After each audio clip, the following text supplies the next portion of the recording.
My boyfriend and I work together. One of our managers asked my boyfriend if we'd be interested in a threesome with him. LOL. Because it outright does just take more skills. It does. It uses more capacity and it requires more resources. Welcome back to Cheaper Than Therapy. I'm Brooke Houghton, and today we're going to be talking all about threesomes, when you should ask for one, when it's appropriate, and if it's right for you. Today we're bringing on my friend, psychologist, and intimacy specialist, Catalina Lawsin, and she's going to help us walk through your guys' reader questions where you guys shared your good and bad experiences with threesomes. So let's dive on in. Hey, Catalina, thank you so much for joining us on Cheaper Than Therapy. Thanks so much for having me.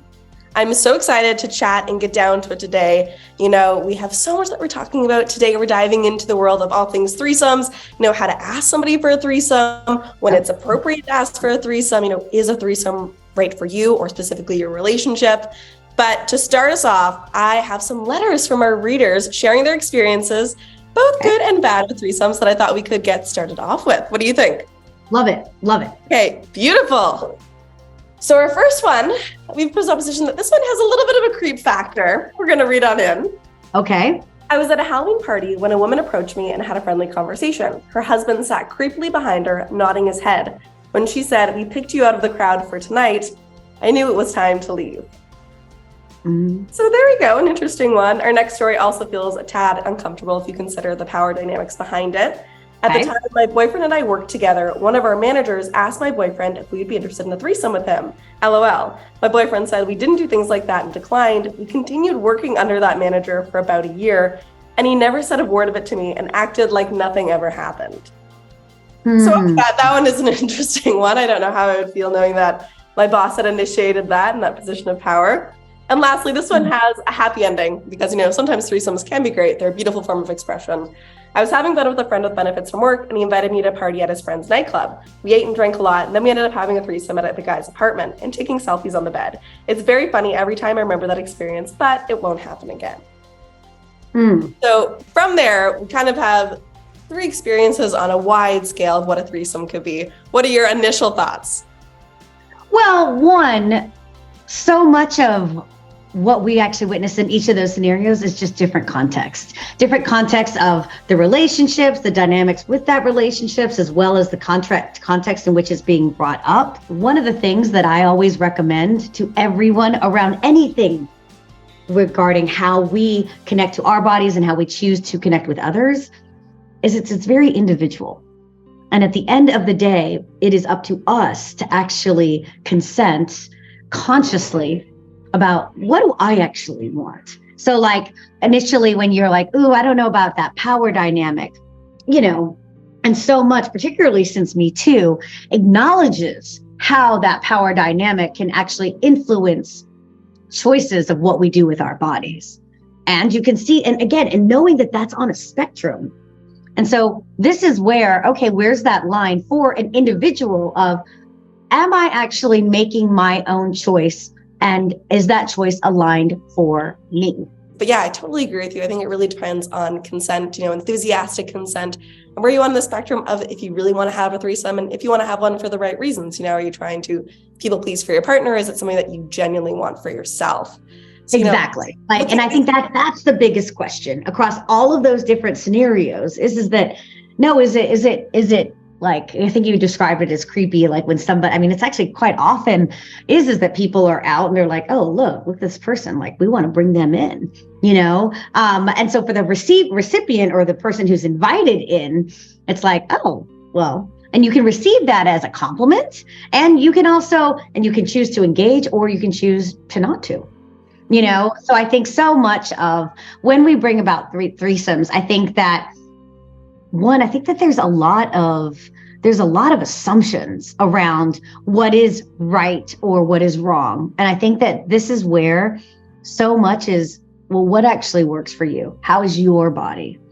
And flat out, the number one thing I will say is that relationships one-on-one are already hard. Like when you think about threesomes or you're thinking about poly or being ethically non-monogamous, it's also being very clear that where are you right now in just being with one? Because it outright does just take more skills. It does.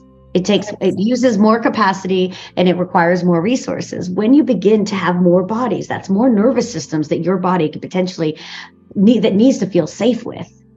And the way I think about sex in general, particularly sexual physical activity, is our body first and foremost needs to feel safe for us to actually be able to surrender, to explore. And when we're thinking about threesomes, the novelty and the excitement of it is exploratory, is getting curious about it. That's actually what generally is what's arousing around it. So first and foremost, our bodies have to feel safe, and we have to listen to our bodies. Now, let's say you're in a monogamous relationship and you want to have a threesome. What's a healthy way to bring that up that can maybe foster, a comfortable sense of self in that space? Well, so first and foremost, bringing it up for yourself and actually saying, what am I curious? What is my intention in this? And when I say intention, our intention is, how do I want to experience this? Do I want to have a threesome so that I can feel surrender, so that I can feel held, so that I can feel this excitement, so I can feel danger? How do I actually want to experience it? Because we determine our experience. No one else determines our experience. We do. So first and foremost, it's important to actually clarify, what is my intention of doing this? Then we get to actually communicate it, right? We get to say, hey, you know what? I'm really interested in exploring and kind of edging a little bit where I'm at right now and seeing how my body feels with that. Would you be open to doing this? And then it's be really clear. I mean, the one thing I integrate a lot of Tantra traditions, and the lineage that I was trained in uses this tradition where we create a sacred space. And it basically, one part of that ritual is identifying what are your fears, desires, and boundaries. And when we think about anything sexual, it's actually being very clear and also thinking about what do I want to bring into this bubble? What do I want to throw out? And actually having that conversation. This is the interesting part about when we think of arousal is that it's this tension between control and surrender, right? Of saying, I want this, and I'm going to allow my body going into it, envisioning how I want to experiencing this, and allowing my body to invite in that energy so that I can then experience that physiologically, emotionally, intellectually, on all of those levels. That's incredible. And it sounds like you have to do some mental prep before your body can really be there with you in that moment. And, how do you know if a relationship can handle a threesome? Because obviously, there's your partner involved and we don't know where their headspace is at. So, what are good signs of a healthy relationship that you think, can handle and have a great threesome? Well, one, that you already can talk about sex, that you already can talk about, this is what I need, want, and desire. All right. Because if those foundations aren't there, then I go back to, what is your intention here? Are you trying to just basically distract, and not have these foundational things that we actually know? Communication, again, that's just the articulation. Your body is already communicating what it needs, wants, and desires. And often that is acting towards or withdrawing from, right? So our body's already communicating. So if you aren't at the stage in which you can clearly articulate it, one, that's okay. The reality is most people aren't. Okay. So that's okay. Then it's really going back to, okay, what is your intention here? What is your desire in engaging in this? And how do you think it will impact your experience in this relationship? How will it impact how you are connecting to yourself and your partner in this relationship? Are you ready to, because one of the obvious or common concerns with threesome is jealousy. And no matter, and that is a human emotion. What is the threat there? Okay. What is the threat? How much can you manage that? I love how you're breaking that down as needs, wants, and desires. And also if you can handle those feelings of jealousy and not pawning that off on a partner, if your relationship can handle it, specifically internally, can you handle it? And I guess it's a question that your partner also has to answer. And then if you guys are both in that space, maybe that's something you can move forward with. Absolutely. Well, and I love, even because you see how you just said, pawn it off on your partner, because that's what we often do, right? Like, oh, and why do we do that? It's a hard one, right? You don't want to have accountability for your feelings, right? Right? Because we don't trust that we can actually manage the stress around having those feelings, right? True, right? We can't, we don't trust ourselves to actually manage the discomfort of the consequences. Yeah. So blame them. Give the responsibility to them. Because you're an intimacy doctor, you help people feel pleasure. You have a PhD, you're so well versed in this, and your experience in helping people, how have you seen threesomes impact a relationship both negatively and positively? Again, particularly in working with ethically non-monogamous couples,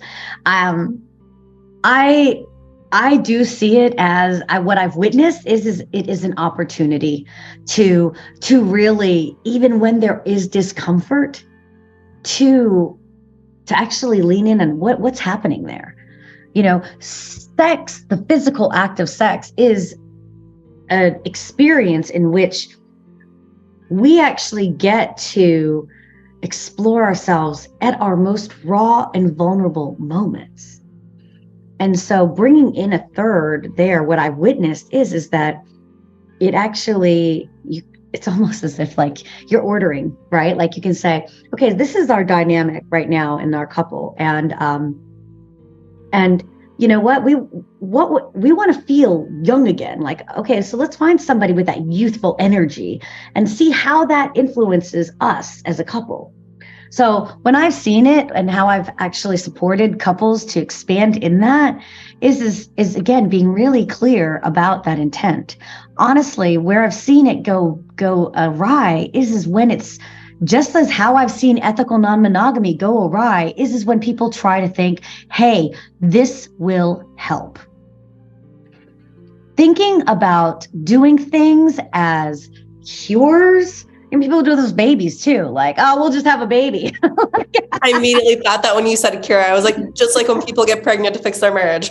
Exactly. Like, we actually know that's not the case. Again, when you bring in more people, expect more drama. So I want to bring it on to home to our cheap advice. So moving on to cheap advice, what would you tell somebody looking to have a threesome? What advice do they need to know ahead of time?